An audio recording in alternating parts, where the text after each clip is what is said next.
So the way that it will go is I will introduce Christina, who will say a few things, and then she'll hand it back to me. I'll say some things, I'll intro you, you'll wrap up, I'll come in, and we will be done. And I'm going to open and go live in a second and just put up a slide and play a song while folks are streaming in, so that we let people get in, and then we'll go ahead and begin. Does that sound good to you? Yes, thank you. How are you today? Hanging in there? Yeah, how are you? I am great, honestly. I am having a blast. So this has been such a treat, and I'm so excited that we are ending it this way and that I can end it with you. And this is Meredith. Meredith will be doing our ASL interpretation. Thank you, Meredith. Okay, and we're gonna go live.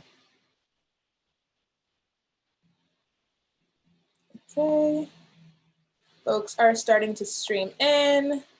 As folks are starting to stream in, go ahead and say what your name is, where you are, how you're feeling. We're in the second to last thing for the symposium.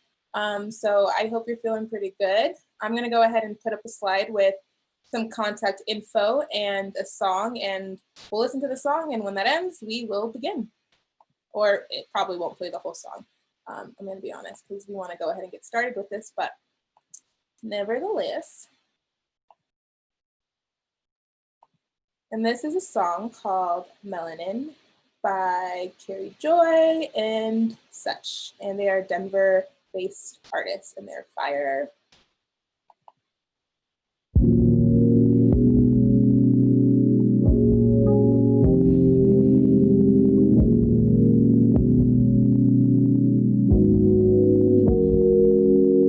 Someone to save our lives. Someone to save our lives. Someone to save our lives, our lives. Someone to save our lives.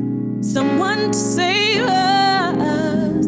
Someone to save our lives, our lives. Ooh. Planted deep within this fertile brown skin lies the capacity to be magnificent.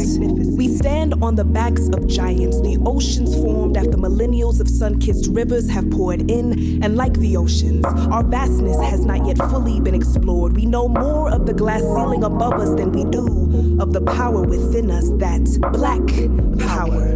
We are electric, shocking civilization into existence charged with greatness, but how soon we forget that his story doesn't tell our story. The Underground Railroad isn't our only claim to glory. We didn't have sit-ins and marches when we built the pyramids. The struggle is real, but so are our successes.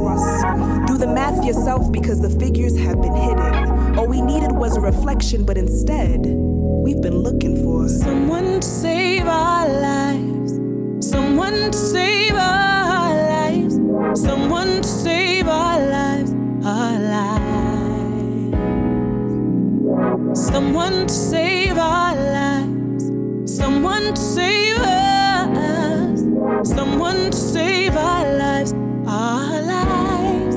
Ooh. So the next march on Washington should be a march of melanin, flowing throughout the streets like the blood throughout the skin. Where they can't breathe, we'll carry the oxygen. Cells of change say their names to ensure they haven't died in vain. So we shall overcome becomes we have overcame. We shall lift every voice and sing as every fist is raised. Take every knee as we make the stand to say that we the people won't simply go away. We were stolen from Africa, brought to America with royalty in our back pockets. That's why they consistently charge us paying for this country's vices as the cops become the robbers of our liquid gold. Spilled across the nation, soaked into a foundation that they've tried to wash away. But like liquid gold, we always rise. All we need to do is rise, and we don't need someone to save our lives. Someone to save our lives. Someone to save our lives, our lives. Someone to save our lives. Someone to save us. Someone to save our lives, our lives. Ooh.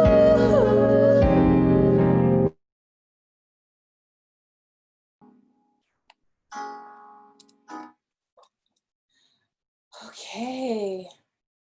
Hello, everyone. Here we are. I can't believe it. I'm so excited to see so many of you have stayed on with us throughout these last 3 days. I am feeling great. I hope you all are feeling good as well. Thank you for tuning in for our welcome. Thank you again to Meredith, who will be providing ASL interpretation. We have a link in the chat that has it to our closed captioning, so that option is available as well. And as always, this recording will be immediately available live on our YouTube. So again, good evening or good afternoon. And thank you to those of you who are tuning in right now, and those of you who have lasted the last 3 days. I'm gonna go ahead and turn it over to Christina, who will say some things, and then we will get started with the rest of our closing. Thanks, Ozzy. Just wanted to take some time to do some thank yous, and we'll try to remember everyone. Thanks to you all for being here. Wow, I mean, we have had over 1,000 participants in some of our sessions, but the response has been amazing, and we've just had such great conversations in the chat. So thank you for being here. Thank you to our amazing panelists who have added just so much richness to this experience, so thank you. Thanks to our wonderful team of ASL interpreters, including Meredith, who's with us today, but also Rodney and Elijah. Thank you so much. And also for folks who stepped up, Elaine, Lisa, Lori, to help us figure out the closed captioning so we could make this experience as inclusive as possible. Thanks to the many DPL staff who have helped out. I won't name everyone, but people have been working behind the scenes to help us moderate the chat, et cetera. And then we've just had so many folks at DPL, our EDI committee, Hong, Taylor, Bria, Nicanor, James Allen Davis, many other folks who, too many to name, but so many people who have been involved in this. Thanks to Zakia for being our amazing setup and tech coordinator. And of course, the biggest thank you and the biggest recognition should go to the wonderful Ozzy, who has, dreamed up this entire experience, put it all together, and just has been leading in our organization in incredible ways throughout this project. Ozzy, you are a star, and we're so glad to have you with us, and you've just created a wonderful experience for everyone. So this has been a huge gift. And I did want to say that watch next week, because that is when we will have all of the recordings up on our conference site. Most of the things were live streamed on YouTube. There are a few that weren't based on some technical issues. And of course, our BIPOC session wasn't recorded, but you can access things on the DPL YouTube, but that will also be on our website. We'll also be sharing out a full list of a lot of the resources that you saw in the chat, as well as contact information for our many wonderful panelists. And then of course, there's still time to participate in the National Environmental Scan Survey. So we'll have that information out as well. And let's see, what did I miss? Did I get everything? I was just gonna say, look out for more to come out of this experience. We will, as we work through the rest of our grant project, we will be sharing a report about this whole thing and more resources, et cetera. So thanks so much. Awesome, thank you, Christina. And shout out to Christina for all of her help, all of her support, for hiring me in December. One thing I did want to mention is we will be sending out a post-symposium survey that we would love for you all to fill out. Please, please, please, please, especially I hope you all filled out the pre-symposium survey, because that'll help us understand what we did here, if we had the intended impact. We talked about assessment today. And so we really want to be able to do that in that way. We also are in conversation around what it would look like to have you all submit some videos about your experience, because we do want to solicit that in other ways beyond, the traditional survey. If you want to schedule a conversation to talk about your experience, I'm open to that as well. So definitely, please, please, please share your feedback about this experience, because we really want to hear that. Can I say one more thing, Ozzy? Yes. Sorry, I wanted to also recognize the Institute for Museum and Library Services for providing the grant that funded this whole experience. And of course to Visible for also providing some support. And thanks to Michelle Jeske, our city librarian, and our whole executive team for being super supportive of this project. Okay, now I'm done. Thank you, Christina. Okay, so I will go into what I had to say. I was thinking last night, I don't know what I want to say to these people. I have spent 3 days with so many of them and I have been moved by so much. What do I want to end with? One, I knew we were going to end in poetry because duh, but I wanted to be able to give us space to process some of what has come up and to kind of create commitments. So I am going to go into some things and then we're going to do a little exercise if you will humor me. So racism, sexism, sizeism, transphobia, classism, and all of the other isms have us all organized on these different silos of oppression. We have to be aware of that and align ourselves to one another locally, nationally, globally, across industries and across professions. What are our common goals? How have we been united in both humanity and suffering? What is freedom and how does my definition of freedom align with yours? There has to be a focus on developing a unity around fundamental issues, which means we have to unite the silos. We have to collaborate and build connection because no one of us can do this work alone. No group can work in isolation. No profession can change a society on its own. When we tell selective histories and narratives, we forget where we come from and where we've been. But the truth is, there are so many stories of liberation that we forget to remember. So while we have to remember the stories of harm this country is steeped in, the genocide of the indigenous people and the stealing of lands, the enslavement of Black bodies, the internment camps, the caging of human beings at the borders, we also have to remember the stories of survival and resistance. Take the Haitian Revolution, for instance.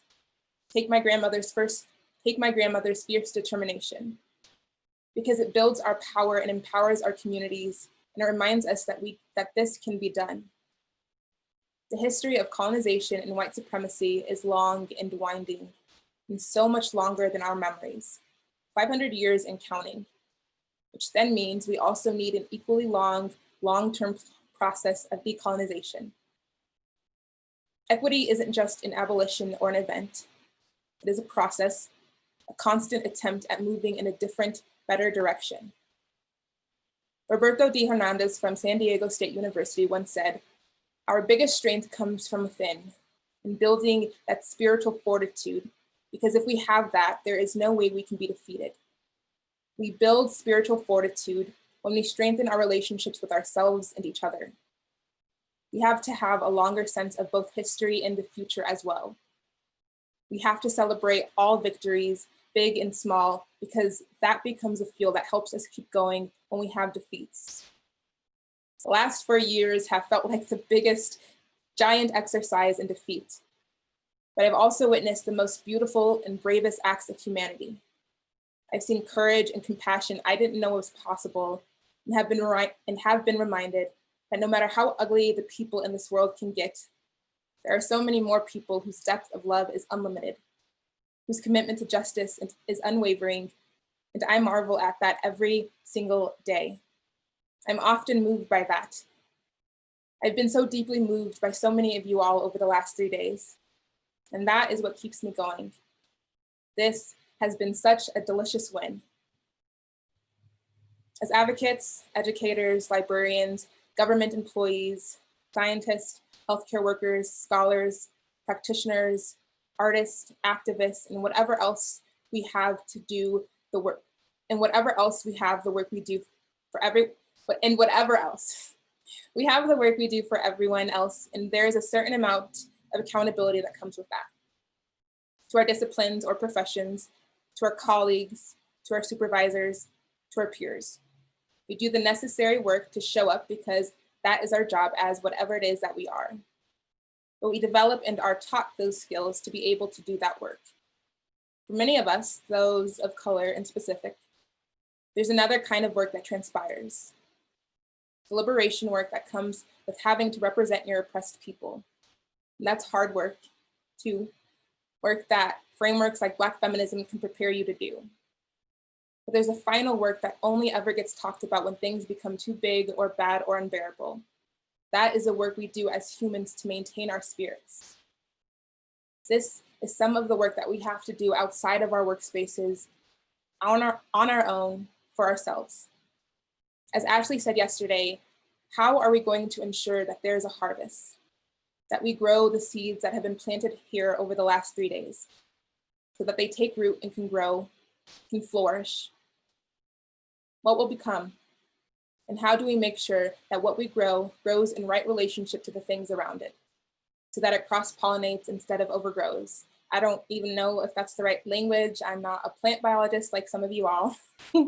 Although I did go from owning 4 plants in March to owning over 30 now in July.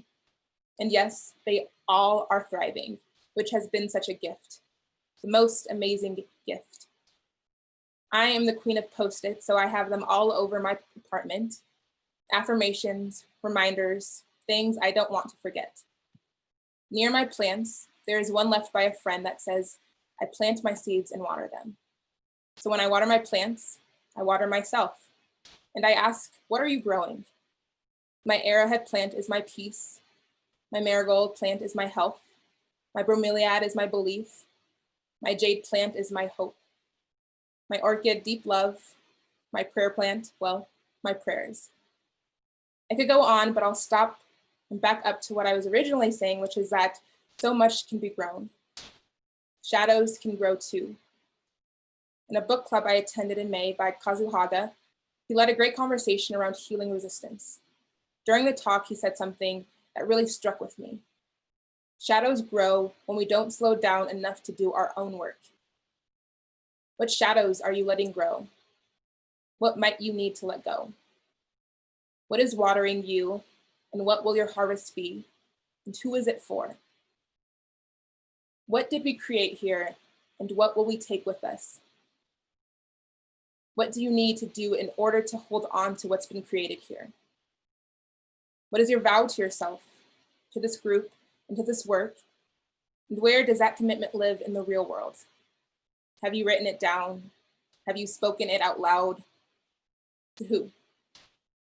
So I'm going to have you all humor me for a couple of moments. I'm going to play a song that I used to help ground me, and I'm going to put up a slide with some questions. And I would like you to, I don't know, pull out some paper or to open a tab and to respond to those questions in the real time, because I want us all to walk away with a vow, with an action that we will take moving forward, whether that is to change the systems or it is to take better care of ourselves. But I want us all to take space to do that right now together. And you don't have to share it when you're done, but just do that with me. So you go ahead and open up whatever you need to write, and I will go ahead and put up a song. It's going to be called Tomorrow by a band called the Miners or Minor, and I'll give you a moment to do that. So I'm gonna hop off camera.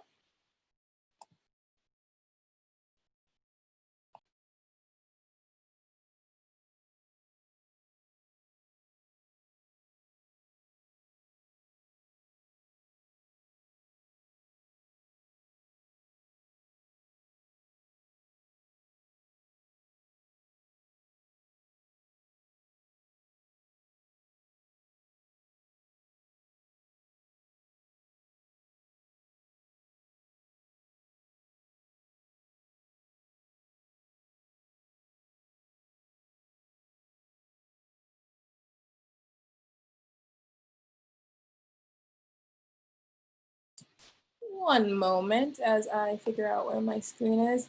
I don't know if you all saw a couple days ago when I embarrassed myself and accidentally showed my screen and all of those tabs were there.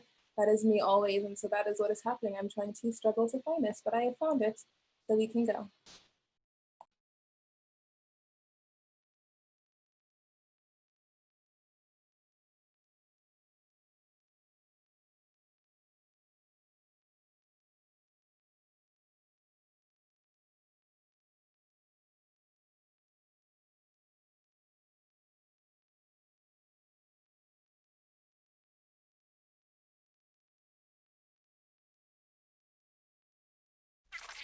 There will be better days. There will be better days.